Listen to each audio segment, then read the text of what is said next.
at this point, we're just here. So feel free to unmute yourselves and we could chat a bit. I kind of feel like we didn't get to any definitive answers with the conversation today. But I also feel like that's a good thing because I really been thinking about this a lot. And I think that a lot of times our generation or everyone alive right now feels like we kind of have to find the answers, but I don't think that's what we're supposed to do.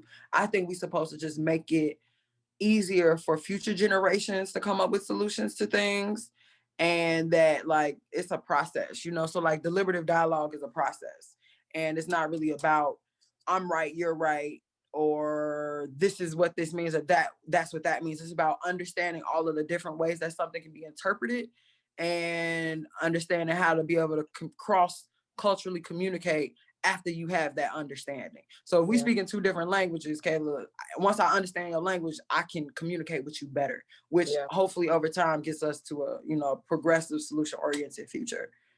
Random thought. I feel that, and I feel like our goal is to get people to walk away from these conversations with, expanding their ideas and their imagination, but also, peace, guys. Thank y'all. We're just checking up. Thank you, Dr. Woods. Yeah, she was awesome. But some action steps to take away, but it's not like we're expecting people to have solutions and the answers to everything. I feel like when you think you have the answer to everything, that's when you actually don't be knowing stuff. Yeah, exactly. So neither of us are those type of people who think we have the absolute answer. But one thing I wanted to share earlier that was going on in my head, and Sarah mentioned it, and you kind of mentioned it, is this idea of privilege and this idea of inheritance. And I actually had a kind of heated debate with one of my in-laws this weekend, but exactly. I just want to say, I feel like it's important to acknowledge privilege, because I said that, I'm like, everyone at this table is privileged and we need to acknowledge that. And I feel like there's so much shame associated with the idea of privilege. And I want to flip that back, because, I think we should acknowledge that, because I'm so grateful. And even Tay mentioned, some people don't know their parents. They don't know their grandparents. So just the privilege of knowing my parents, that's a fucking privilege. And I need to acknowledge that. I need to, share that with others, but not in a way of bragging, but just be aware of that privilege I have, but then also use that privilege to promote others. And I feel like that's where the misconnect is, definitely if we think about how Sarah mentioned inheritance, and we think of rich people who have trust funds or whatever it may be, that in of itself, the issue comes is when, that privilege is coming at disadvantage of someone and you're replicating that, having wealth, having land passed down is not bad unless it's at the stake of taking it away from someone else, you know what I'm saying? And then you're replicating that. But if you have a connection with the land, definitely as a Black, Indigenous person of color, that's not something you should be ashamed of. That's something you should be, proud of, but also use to promote other Black people. You know what I'm saying? It's like you're decolonizing and liberating privilege. And I think it's super interesting because Charlemagne, the guy with his bald head, irritating ass, came out with that book, Black Privilege. And the whole purpose of the book was to get people to shift their focus from what I'm calling white narcissism, right? I don't call it white supremacy. I call it white narcissism, just to believe that everything circulates around them. And in a lot of ways, people of color, we reinforce that mindset because we then begin to internalize feelings of inferiority, which then progresses white supremacist ideologies, also known as white narcissism, right? So what you said is super important. Like, there are situations where it is my womanhood has come in handy. You know what I'm saying? There are situations where things or aspects of my identity that could be considered in certain rooms a crippling asset, right? But actually, you know what I'm saying? The fact that I'm a Black woman in agriculture, when I walk into the room, I can command the room in a certain type of way, or I can speak on things in a certain type of way that other people really can't. And so I have the opportunity to either look at that as a disadvantage or a privilege. And I think it's all about the perspective and elements of self-worth. And and I mean that's a whole nother conversation, but yeah, I think that's an interesting point. And I think that's what intersectionality is all about. Is definitely a term that was coined by Black women, but I think that part of where the term is falling short is that it's not limited to Black women. Like white men, who in a lot of ways are the like total antithesis and opposite of Black women, but white men are intersectional too. And when you look at the fact that, I mean, in the book that you sent me, Kayla, that Maya Angelou book, and it's a quote, and I just love it so much, when she talks about how racism diminishes everybody involved, right? Yes. You exactly.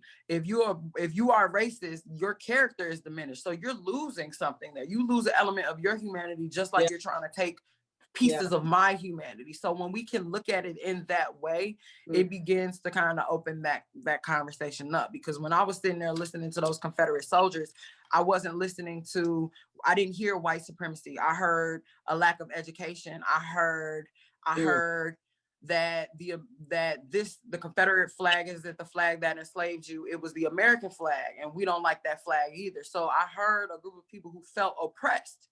You know what I'm saying? Did not really have the tools to articulate that oppression. And understanding capitalism and knowing that I'm educated, in a lot of ways more educated than them, I had a privilege in that space that allowed me to hear what they were really saying. And that evening I ended up having a really good conversation with one of the Confederate guys. Like I'm sitting here telling him, like, look, bro, it don't matter how you spin it. No Black person wanted to be a slave. You wouldn't want to be a slave. No human wants to be enslaved. Humans want security. And some people may sell themselves out for security in certain regards, but nobody wants to be a slave. The same way you, as a Confederate supporter, don't want to feel oppressed, infringed upon, or enslaved, is the same way other people felt. And once I was able to hit him in that way, the whole conversation came down a couple notches. Like we went from screaming at each other, being like, okay, well, yeah, no, I can totally see. I don't fuck with America either. It's just some bullshit. So at least this is a spot where we can kind of nestle in and say that we can see eye to eye on it. And again, it's a process. I've never seen that man again, but it was just he remembers that conversation, and he's going to bring that. I'm sure he does forward, in his life. So if he's still alive, he's pretty old. Well, he's gonna be like, well, I remember when I talked to this young Black woman this one time. So yeah, I think it's really important to have those conversations. And I'm definitely critical of the white supremacists, the white narcissistic theories, and all that stuff. But at the same time, you have to come with a sense of empathy and understanding. I love that. The fact that you're saying, white men are intersectional too, because a lot of times one of the privileges I have as a Black woman is I don't have to associate my worth with being white, like, oh, come on now. Let's talk about how limiting and sad that shit is. Honestly. And then that's why people have such a breakdown, that when we try to take that whiteness away from them, white tears, you're crying. I don't know who I am. Like, bitch, we have to know who we are. Or I we wouldn't make it. my hair every night with white tears. Come on, Sarah. You can unmute yourself. Pop on in here. I see you in the chat. Okay, I'm so here for this. I really have a question. Like, I know we're wrapping this up, but kind of like circling back. I'm being dead ass serious. Objectively, when we look at global power in the world, white Europeans have colonized most of the world, invaded most of the world for things like spices, cocoa. Like, and I know it's not that simple. It's like, no, bitch, like, I know it's like, Sarah, bitch, no, it was like land, it was people. I know there's more trauma and nuance to it. But my point is that, like, seriously, white people don't authentically have a culture. Imperialism is their culture. Consumerism is their culture. And that has propagated white supremacy, right? And that is all rooted in the entitlement and the consumption and the commodification of land and women and people of color. When I think of like white heritage, I'm really grateful for that definition that was shared, because like, okay, I guess like religion could be part of their heritage, but but the duality of that religion is imperialism, then right, manifest destiny, like, oh, God chose me to go, reach out to everyone else. And that complex has been perpetuated in generations of whites, but because they don't know their history, they can't process, trace, where we come from, what our ancestors did. And so hence the reason to fill that void of, oh my gosh, I want to get lip fillers to look more exotic. Oh my gosh, I'm going to, put braids in my hair to it's fundamentally, and I'm not being hyperbolic or funny, but it is fundamentally rooted in the fact that white people don't authentically have their culture. And yeah. No, I agree with that. Because if you really think about it, all white people did was go all over the world and say, I'm better than you. Here's some guns, and that's why. Like, that's it. That's really the conversation. And it's like, really, if you look at it, like, something else I meant to shout out and shameless plug was I was watching a presentation earlier today featuring Grow Greater Inglewood and the National Black Food Justice Alliance, and it was talking about cooperatives and the history of cooperatives. And it was looking at, like, imagine your life without chocolate, G. Like, you see what I'm saying? So they were talking about how the Zulu people were migratory. I'm not going to answer that question right now. The Zulu people were migratory, and pretty much their concept of land was around stewardship. So they were pretty much in South Africa, and they would migrate north, right? And when they migrated, it was pretty much the Dutch had arrived in Africa during a period where they had gone north. So when they came back, they were looking at the Dutch like, what's up, y'all? What you doing here? Who you? And the Dutch was like, well, we got here. Nobody was here. So this is our shit. And so the Zulus are like, well, we don't really own land like that. So you could you can be here, but you can't like tell us that you can be here, but you being here does not mean that we will not also be here. And so you had a fundamental difference in the whole concept of land. Like, we don't own this land. We steward this land. We migrate. We move around, and we move around because we know if we stay here, we'll deplete the resources, and then we'll have to move somewhere else and deplete the resources. So it was a whole full spectrum and a really nature rooted and oriented relationship with the land. But I don't mean to sound and take it all super hotep, but I'm gonna say that again. Like, chocolate only grows in nice warm tropical places, right? And then a lot of these places where chocolate grows, you have indigenous people, and the way that they approach land is one of cooperative nature and an abundance of the sweetness of life. So that's why I'm asking again, like, imagine your life without chocolate. Like, if you had a life without chocolate, your ass would probably, well, no, I don't want to say that, but kill myself. Say it. Yeah. Well, you'd either kill yourself or go all over the world trying to rob other people because you don't want to kill yourself. You see what I'm saying? So it's like, I don't know, man. From a spiritual place, it's a time and place for everything. And ultimately, this shit is not going to prevail. So it's like, I was talking to one of my friends earlier, and he was like, man, I believe in aliens and shit. So one day aliens gonna come and they're gonna colonize humanity. And I'm like, no, they really just gonna colonize white people because they recognize that white people are the ones ruining the earth. They're gonna be on the black people team. But Absolutely. The caveat, the gag is gonna be black people turning around, being like, no, we don't really support the enslavement of humanity, because black people care about, and when I say, I don't even like using the word black, but indigenous people or cultured people care about humanity, and humanity is not limited to racial constructs. You feel me? So I feel like it depends on the framework that you're approaching these issues from, because if you go super, super, super ancient, it's a whole nother, like, this whole race, that shit was made up to fortify the way we do shit today. So I'm not saying I disagree with you, Sarah, but I don't know, it's just scale. And I think it's important to have that scale, because when I say scale, I mean time frames. You feel me? Every civilization has a cycle of being up and down, so I don't know.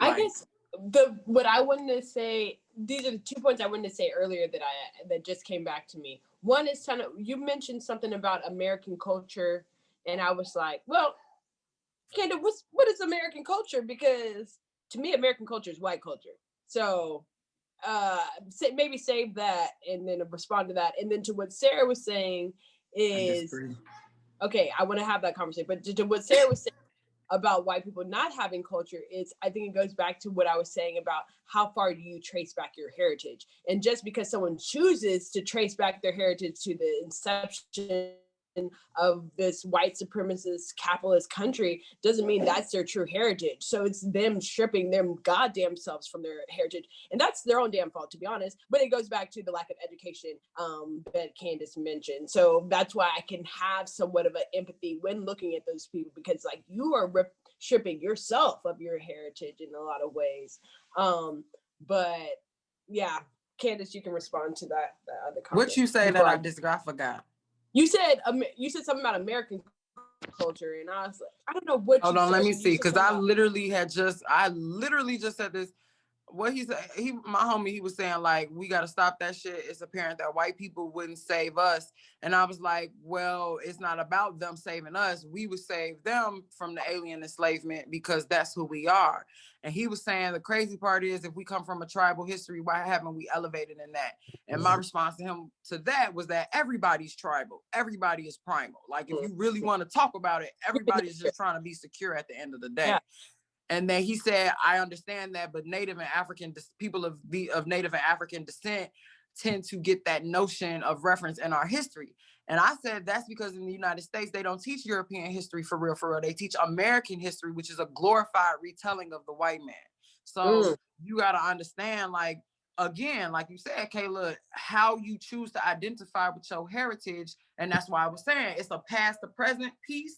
And then there's a present to the future piece, because how you choose to identify your present with your past will influence how you move in the future. And so if you are basing your inheritance off of lies, then inadvertently, no matter what happens in the future, the truth will come out. And we're seeing the truth right now. When you have, you know what I'm saying, the earth is dying. The earth is going through so many things. And the truth is, it's unfortunate, right? All these people, even with COVID, are passing. But the truth is, if we really want to talk about it, you zoom out from like a anthropological scale, right? Just looking at humanity in general, white genetics are, and not to go super hotep on y'all, you feel me? But white genetics are recessive. So if you want to talk about who's going to be here in the end of the end of the end, it ain't really going to be them. So even take it that far, if you look statistically at the United States, I think it's like by 2050, white people are going to be the minority, you know, just by statistics of, you know, interracial. See,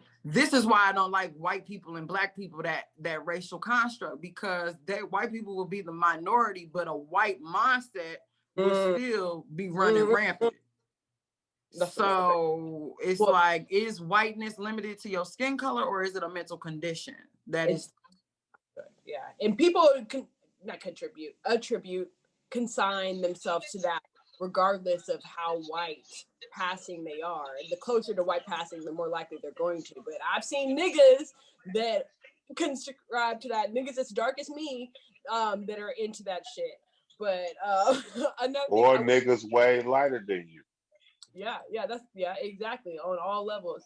One of the things I wanted to mention too, that Candace, you kind of touched on, and I mentioned I had a heated debate with my family this weekend, is, I'm not going to say names or anyone, but someone was saying that Black people would have done the same thing to white people that white people did. And I just said, I cannot. Wrong. No, yeah, I was like, we didn't do it. So I was like, no. And that was the argument that like all human nature in general is bad. So, you know, someone would have did it anyway. And I was like, you see, and these go back to world views. Mankind would have did that. Oh, only mankind would have did that. What? Human wouldn't have did that. What's the point of even saying that? Because like you could on the most basic level acknowledge that, oh, capitalism is a European advent. This is not known to native people, indigenous people. Unregulated capitalism was what galvanized slavery. And what was capitalism? An adaptation of the serf culture, an adaptation of people that live on the master's land and work the land for the master. And that is only traced to white people. Yeah, you can make the argument, and I hate that. I really fucking hate when white people, I'm assuming this person was white. I was just saying that's just so typical because it's a scapegoat to pivot to, yeah, well, Aztecs used to have, child sacrifice. Indigenous people aren't perfect. And it's like, why do we need to pivot the conversation of look at other societies that, practice violence in some way when the conversation is look at the United States, whose entire system was built on violence, genocide, oppression. Like that's such a deeply stupid thing for someone to say, Kayla. But I'm that's so just fucking sorry. that's just their heritage stuff. Exactly. That culture they inherited, girl. Yeah. Those That's people true. that came here already had a kit. You know what I'm saying? They knew their grandparents and they knew their mother uncles and they was just thriving off the energy that already existed. They was just put in a new spot, but they had a kit. I appreciate that insight because I was like, am I crazy right now? Because they tripping. But yeah, I think it's that lack of education that really is what is holding people back. Because if you're not aware of other cultures, of other heritage, of indigenous practices, like you were talking about communal ways of owning land, if that's a foreign concept to you, you're like, there's no way we could do that. Bitch, people been doing that. What you mean? Mm-hmm. So I feel like, yeah, when you don't have that education, you're going to make outlandish. See, now you got to stop because now you borderline into our next conversation. Okay, sorry. Yeah, you got to stop. Now we don't talk. Yeah, I think Charmin wants to go, and she's a mom. She got kids, so we need to let y'all go because we can keep talking. I can keep talking. I'm hyped now. I was tired at the beginning of the conversation. Now I'm awake. She said she hanging. Don't hang up, Sherman. Look, it say 2 hours and 18. We gotta go because she gotta edit this too. So oh, okay. I was saying after we wrapped and then we started talking, if we want to keep this segment, we could like remove it from the rest and be like farm plug uncut. You know, this is an uncut version. This is Bonnet raw. Chronicles. Yeah, I cussed a couple of times, so I got a little lit. I always be cursing. I don't know. But no, for real. Well, it's as always, it's a pleasure. And I'm really loving this feng shui.